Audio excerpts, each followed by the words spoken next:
गुम है किसी के प्यार के आज रात के एपिसोड की शुरुआत होगी सई के साथ, जो पुलकित की इनोसेंसी प्रूफ करने की भवानी को कोशिश करेगी और कहेगी कि उनके साथ ज़रूर कुछ गलत हुआ है, वो मैसेज उन्होंने नहीं भेजा।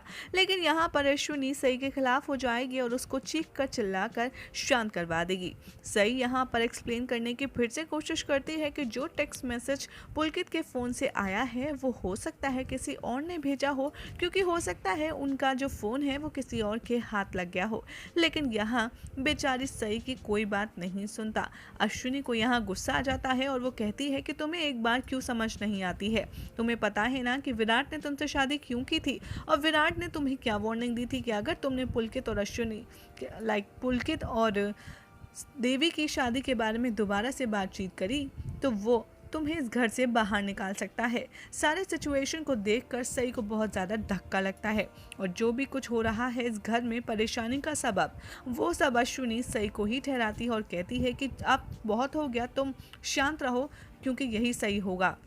अश्विनी यहाँ पर रोती है और सई से गिले शिकवे करने लगती है और कहती है कि मेरा बेटा तुम्हें यहाँ डॉक्टर बनाने के लिए ले आया था। विराट ने तुमसे शादी इसलिए नहीं करी थी कि तुम हमारे फैमिली के मामलों में दखल अंदाजी करो। भवानी ये सब देखकर बहुत ज़्यादा खुश हो जाती है। वो सोचती है, मन ही मन खुश होती है कि फाइनली उसने अश्विनी को सई के खिलाफ कर ही दिया।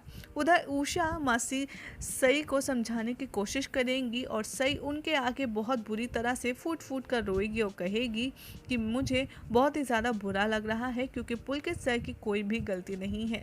मुझे उम्मीद है कि मैं ज़रूर पुलकित सर के बारे में कोई ना कोई ऐसा सबूत ढूंढ लूँगी। तभी दिखाया जाएगा कि पुलकित अपने हाथ खुला देखकर बहुत ही ज़्यादा खुश होता है और वो जल्दबाजी में भागने की कोशिश करता है। लेकिन जैसे ही पुलकित भागता है वो नीचे गिर जाता है, क्योंकि किडनैपर्स ने उसके हाथ खोल के पैर बांधे होते हैं। और ये देखकर जो दादू और उसके गुंडे हैं वो बहुत ही ज़्यादा मजाक उड़ाते हैं पुलकित का। पुलकित उन सबसे रिक्वेस्ट करता है और कहता है कि प्लीज़ मुझे जाने दो, प्लीज़ मुझे जाने दो, मैं तुम्हें जो भी तुम्हें पैसा मिला है उससे डबल पैसे देने के लिए तैयार हूँ। पुलकित कहता है कि मैं तुम्हें 10 लाख रुपए दूंगा, तुम मुझे प्लीज़ यहाँ से जाने दो। लेकिन दादू है कि वो नहीं मानता और अपने गुंडों से उसका हाथ दोबारा से बनवा देता है। पुलकित सोचता है कि किसी न किसी तरीके से मुझे सई को इन्फॉर्म करना होगा या फिर माधुरी को बताना होगा। उधर माधुरी भी बहुत चिंता कर रही होती है अपने भाऊ की कि आखिर कुछ ना कुछ गड़बड़ तो ज़रूर है, वरना भाव ऐसे तो गायब नहीं होते। फिर दिखाया जाएगा कि भवानी, निनाद और ओमकार अपने प्लान की सक्सेस विक्ट्री का इंजॉय कर रहे होते हैं। तभी ओमकार कहता है भवानी से कि अब क्या पुलकित के साथ क्या करना है। भवानी कहती है कि पुलकित को हम जाने देंगे, लेकिन तब जब सई उसे ढूंढने की कोशिश कर चुकी होगी और उसे ढूंढना बंद कर देगी। भवानी बहुत ही ज़्यादा शॉक हो जाती है करिश्मा को अपने रूम के बाहर देखकर और काफ़ी ज़्यादा डर जाती है। भवानी कहती है निनाद ओमकार से कि करिश्मा के अकल ठिकाने लगा, और निनाद ओमकार करिश्मा को बुरी तरह से डांटते हैं और उसे बाहर भेज देते हैं। उधर सई आएगी देवयानी के पास मिलने के लिए, लेकिन शिवानी बुआ उसे रोक देंगी। सई बहुत ही बुरी तरीके से हर्ट हो जाएगी, लेकिन तभी उसे कुछ ना कुछ गलत होने का इंट्यूशन आएगा।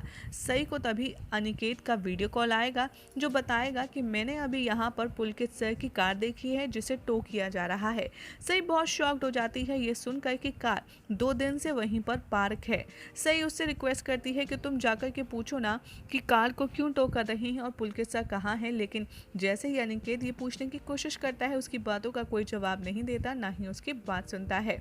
उधर सई अनिकेत से कहती है कि तुम मुझे एड्रेस दो, मैं वहाँ पर खुद आना चाहती हूँ। सई सोचती है कि मैं कुछ भी नहीं बताऊँगी, मैं वहाँ पर जाऊँगी और अगर मुझे कुछ मिलता है पुलकित सर के खिलाफ तभी मैं घर पर आकर घर वालों से कुछ बातचीत करूंगी। यही हो जाएगा आज रात के एपिसोड का एंड, जिसके बाद कल का एपिसोड होने वाला है बेहद इंटरेस्टिंग, और वो कैसा होगा आपको बताएंगे हम अपनी अगली रिपोर्ट में। लेकिन अगर आपको ये अपडेट अच्छी लगी तो हमारे चैनल को लाइक शेयर करके सीरियल सियापा को सब्सक्राइब ज़रूर करें।